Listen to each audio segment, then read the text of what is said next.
Hey Steve, let me comment on The Last Dance. You know, I'm not saying this because you're in it. Maybe because I'm that generation. So, you know, I graduated from college in '92, high school in '87. And Matt, I don't know how this documentary makes you feel, but it almost moves me to tears at certain times because you look back and like you say like, God, that was so big. Like people today, like my kids, I watch with my sons, and that's the one thing I try to say to them, like, Michael Jordan's great, the Bulls unbelievable, but like you don't understand how big it was. Like there wasn't as many TV stations. There was, you know, like when you watched that game or we got into May or June, you're watching the NBA playoffs. It was like the only thing in the world that was alive. You know, Sure. It was so big. It was, you know, a game-winning shot is something you can almost remember like where you were when it happened. You know, and Yeah. I mean, Steven, you've experienced now in this new generation as a coach and then obviously as a player, but the one thing that sticks out for me is the age of the NBA then. I look, like you said about college, I look at the NBA finals and press pause and say, okay, how many years did these guys play in school? Where are they in their career? And it's just like 8 of the 10 players, you know, were in college for 3 or 4 years and they're older. You know, just everybody seemed to be a little bit older in that moment compared to today's NBA. Yeah, I agree. I think the difference for me is the young players who are coming in today, in many ways, are more skilled because they've been working on their ball handling and shooting range for years and years and years.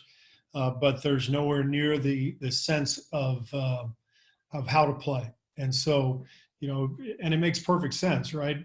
Who's going to know how to play basketball better? Michael Jordan and Patrick Ewing, you know, playing 3 or 4 years for, you know, Dean Smith or John Thompson, or a kid who's just coming, you know, straight out of high school, or maybe, you know, maybe plays one college season.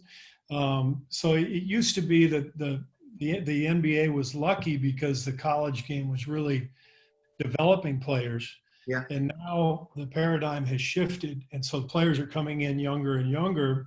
And the league has realized it's on us to develop the players, which I'm hoping will lead to a really good transition to a better system overall, where, you know, maybe the top guys who don't really want to go to college just go right to the G League or the NBA. Yeah. And maybe you guys who are coaching in college don't have to deal with some of the craziness of recruiting. And now you can start getting back to, you know, building a program where the guys you're coaching, well, maybe they're not, you know, lottery picks, but they're guys who are going to play for 3 or 4 years in college, and you can build something that's substantial and that can last.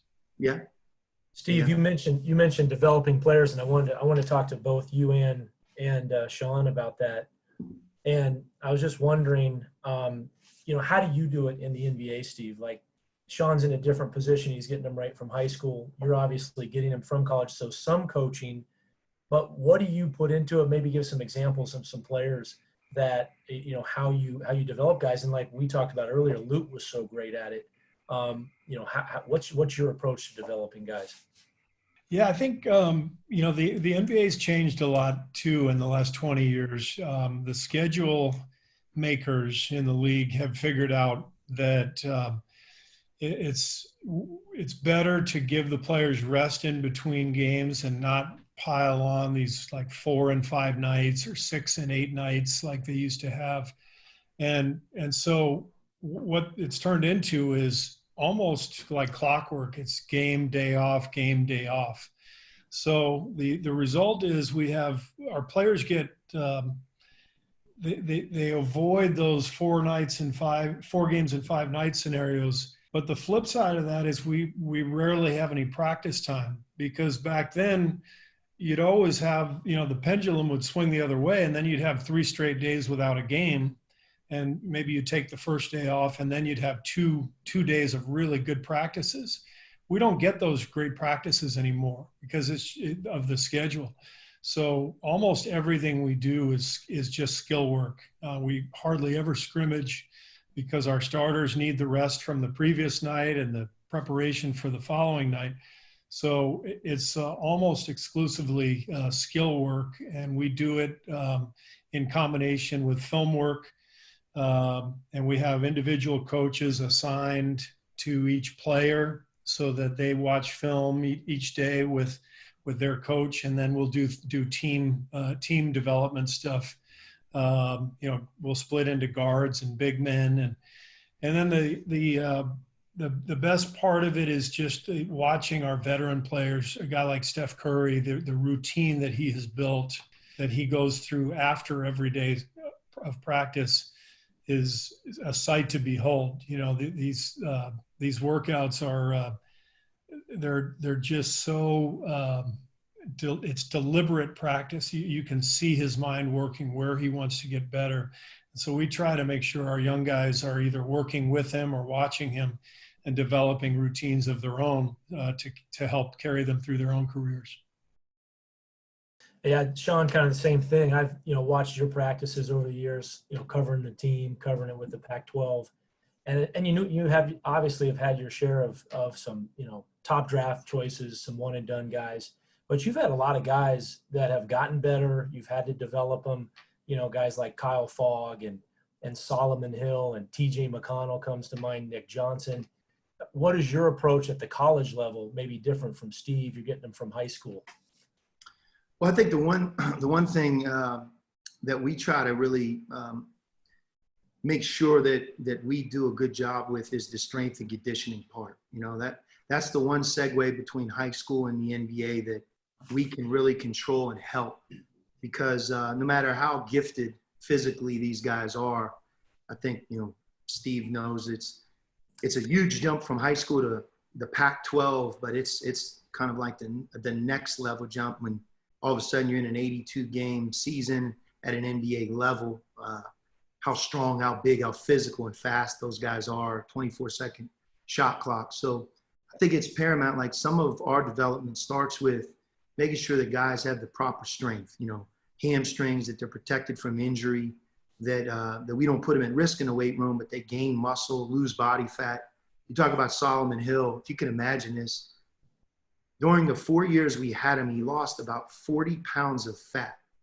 And if you think about who he was at 18 years old and who he was when he left, and why he's still in the NBA, like, he finally got that right. It took him a little bit of time, but that strength and conditioning part for him was every bit as important as any fundamental we could teach him on the court. And then, once we go from there, obviously there are different rules that govern us, Matt, but, the emphasis on fundamental shooting. And I think, Steve, like, trying to put those guys, like you said, deliberate practice where you want to work on things, teach them things, and allow them to develop routines so that they're working on their game individually, but it translates into a 5-on-5 game. Sometimes you watch a guy work out, it's almost like they're doing a cardio workout with the ball. Nothing that they're working on their game in that particular workout is going to translate into 5-on-5. So, I think some of it is the teaching and the know-how of how to work out and what to work on. Maybe just changing gears a little bit. It's a weird time for all of us. You guys, Steve was talking about routine earlier, used to a routine. That routine has been totally out of place. What are you guys doing right now with your time? Well, I've got my whole family with me in San Diego. We're empty nesters, so it's kind of nice to have all three of our kids with us, and we're spending a lot of time. We're cooking a lot. We normally our lives are kind of going 100 miles an hour. We're ordering out or going out to a restaurant, so. We're actually cooking a ton, which has been really nice, just to have family dinners and watching movies together. And then during the day, I'm still working.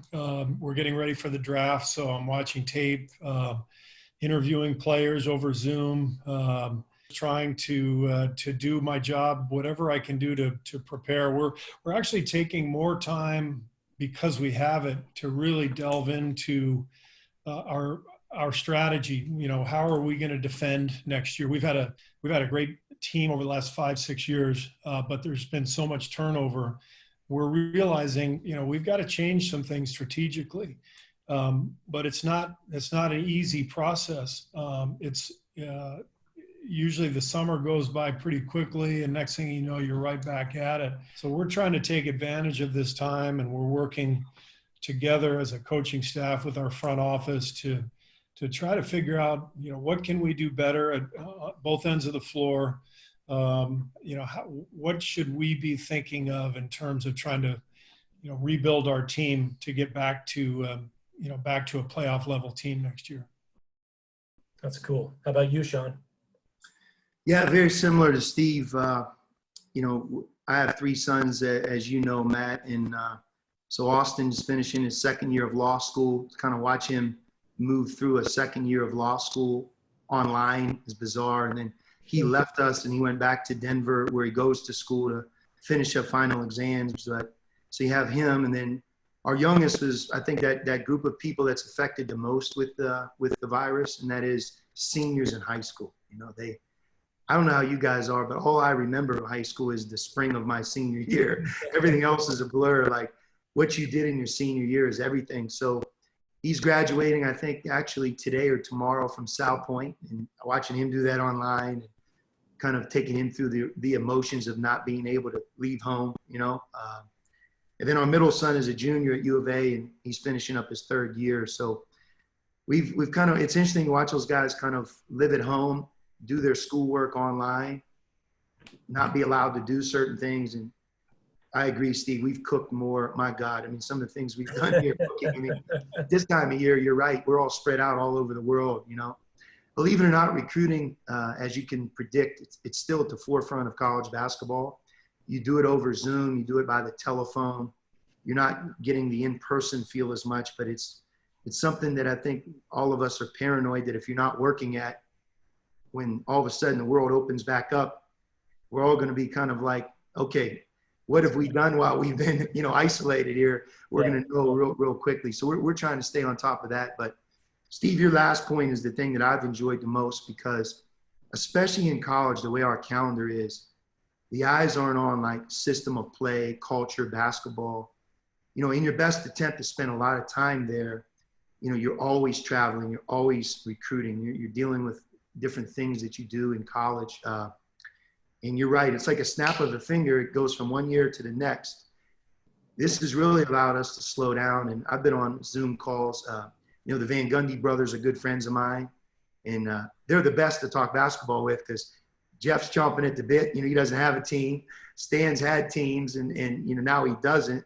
And, those guys, they'll talk basketball for 3 or 4 hours, But just studying the NBA, studying FIBA a lot, with the 24-second clock, because I think sometimes their ball movement and their players are more like college than some NBA teams, And boy, it's amazing, Steve, like some of the great international coaches. Like, I'm mesmerized by some of the coaches and the way they move and the way their players cut and the ball. They play like your Golden State Warriors, but just watching these guys play that style, I hate sometimes looking at our team just because I want my team and our team to play more like that. But, I look at it, same thing. Why do they move the ball like they do? They've been together for a long time, so we're trying to steal things from you guys and adjust to add and be better, moving forward. That's cool. We got about 10 minutes left. It could talk all day on this. Is a lot of fun. Steve, I'd be remiss if I didn't bring up something about The Last Dance. And it's kind of, the whole country has been affixed to these shows on Sunday. It's been amazing. I know I'm watching them with mine. My daughters are loving it. And I'm wondering, you mentioned your family. So I'm sort of wondering, what are the conversations as you're watching all these memories unfold, and the old teams and the championships and Jordan and Rodman and all the incredible storylines? Just what are the conversations between you and your family like during the show and after the show? Yeah, I'm constantly telling them to shut up because I want to listen to what being said. But no, it's been fun because my kids were, the older 2 were toddlers during that time, and then my youngest Matthew was born in '98, in March of '98, so he was just a few months old when we were in the playoffs that year. But it's been really fun. It's like watching, home movies, because I've never seen any of this footage. I've seen some of the basketball footage, but, from games, but the behind the scenes stuff, I've never seen any of it. And so it's been a lot of fun to see. And then, like you, I've been thoroughly entertained by Judd Bushler. I mean, the guy, he's one of the funniest people I've ever met in my life. I mean, he's one of our best friends. So, we've been entertained by him for 30 plus years. But last week he had like the 3 best lines of the whole show. And my entire family, who knows him so well, he had us dying laughing on the couch. It was just hysterical. Judd is the best. That's so good. Well, he was trying to be on this Zoom today, and so we could have messed with him a little bit. I think he's moving right now, so he wasn't able to do it. But I'm with you. Bushy is and Sean, you know this with certain players. I mean, he is the most positive, fired up, inspirational player you could ever have on a team. And Steve, I think we've talked about this. I think Bush could play maybe a couple minutes in an NBA game right now. Yeah. Yeah. About 2 minutes. He'd be great for about 2-3 minutes. After that, he'd be in trouble. But he came along a little bit too early, because the whole league now is based on, if you're 6'7" and you can guard multiple spots and make a 3, that you're gonna really thrive. And if Judd were a modern day player, he would fit in perfectly. Yeah, for sure.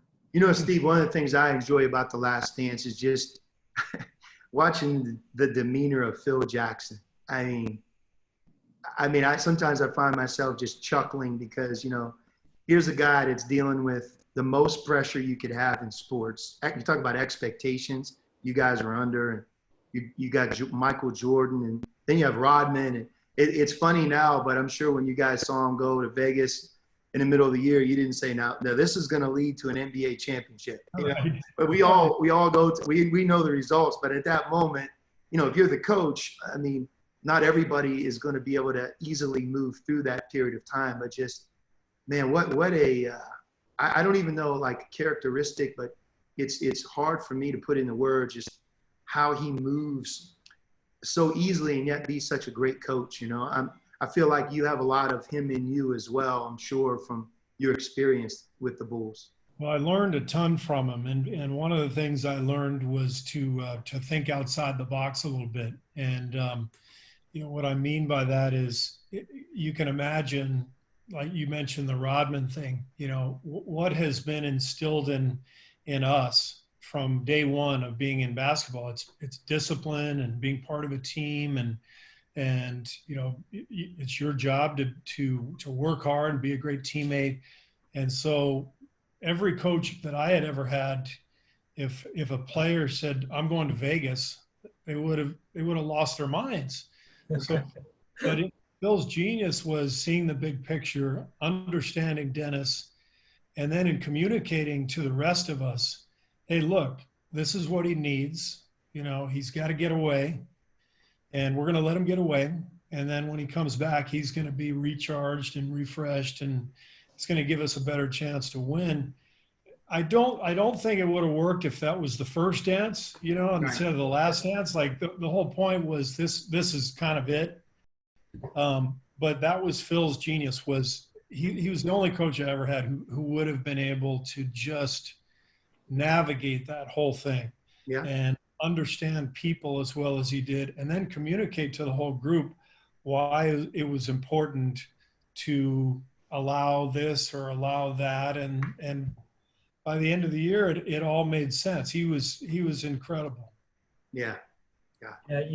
Sean, you mentioned that Steve reminds you a little bit of Phil Jackson. I'm looking at Steve right now with the beard, laid back. He's starting to look like Popovich. I mean, he's starting to morph in the Greg Popovich. You said the family meals. I'm guessing he's drinking some Pinot at night. I mean, this is Pop all over. I tell you what, Steve, you got the market cornered playing for and being around some great coaches. I mean, think about that. I mean, just Lute Olson, Popovich, and Phil Jackson, and among many others. But those three just, Wow, Sean. it's crazy special, and that's obviously you've become them as well. Steve, I want to ask you for advice. I sweat more than any coach in America. I've noticed. It's not my intention. I don't want to sweat. You could say, Sean, lose 20 pounds. Let's pretend I do that. I'm trying to do that, okay? How do you stay so calm? When people sometimes compare the NBA to college, the one thing that I remind them of, but I'm also reminding myself, like, these guys do have 82 games, 30 versus 82. And, I'm dealing with 18-year-olds, 19, 20, but those are all excuses at the end of the day. If you gave me advice, how do I become more calm? Because I think everything but the game, I'm good, but it's almost like something happens when the jump ball goes up, and they say with age that gets better. For some reason, it hasn't gotten better, and at the end of the game, I always say, like, God, why do I do this? Why if I could give you my suit at the end of the game, I mean, you can make the argument like you need to do something else in life. Like it doesn't. When I go to a dry cleaner, like they laugh at me. It's like, and I was thinking about, imagine in the NBA, like what suits would look like. But how do you become calmer? And how do you go about that? What process? What advice can you give me? Honestly, the best advice that I got from all my coaches was just, you have to be yourself, and, let's face it. I mean, I grew up in Southern California. You grew up in Pittsburgh. There's a different vibe, So, yeah. I would advise you keep doing what you're doing. You've been wildly successul, and keep wearing white shirts. That's smart. You never want to go with the light blue shirt. I've learned my lesson, Steve. I've learned my lesson. But no, I think your passion shines through, and it's funny. Matt mentioned it earlier, but Matt and I are very similar. Like, we're very calm, demeanor-wise, and we seem really laid back, which we are to a point.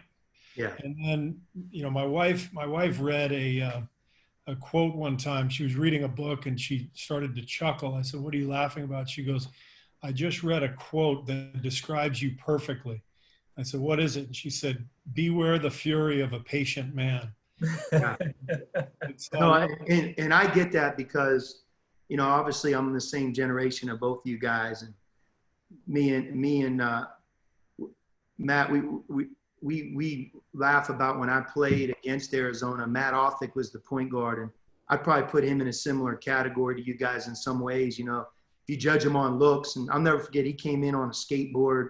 We were at the Fiesta Bowl, coming from Pittsburgh, looking around like, I can't believe people live like this in December. It's like, and Matt Othick was either coming from or going to a practice, and we were leaving, I think Mikhail were coming to it. He pulls up on a skateboard or left on a skateboard. I'm like, I can't believe this guy rides a skateboard. If you would ride a skateboard in Pittsburgh, like, people would make so much fun of you, But like, we played 2 nights later, and like, he was a nasty competitor. I mean, he's like kind of that silent assassin, type of guy for sure, But you're so right.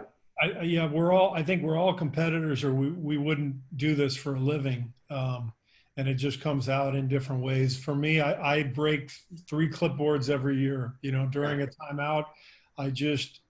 It builds and it builds and it builds. And then I just snap. And, as Matt said, I mean, we have this tendency to come across as super easygoing, but you push us a little too far, and yep. It's over. But you gotta be who you are. I mean, otherwise you're, so yeah. I admire your passion. So don't change. Well, hey, Matt, let me end with this to both of you guys. And I mean this heartfelt. We've been through a lot the last couple of years, and very optimistic that we're coming out on the other side. And, before these last several years, we had knocked really hard on the door of a Final Four. I mean, 3 Elite Eights, 2 of them came down to the single possession, and that Elite Eight game, it stays with you when you don't take the next step and get to a Final Four. But You know, I think when you go through some adversity and obstacles, I think coming out on the other side, you have an opportunity to be better and in some ways do some things that maybe you wouldn't have done if you didn't go through some hardships or tough times. So, you know, I look forward to getting us back on top.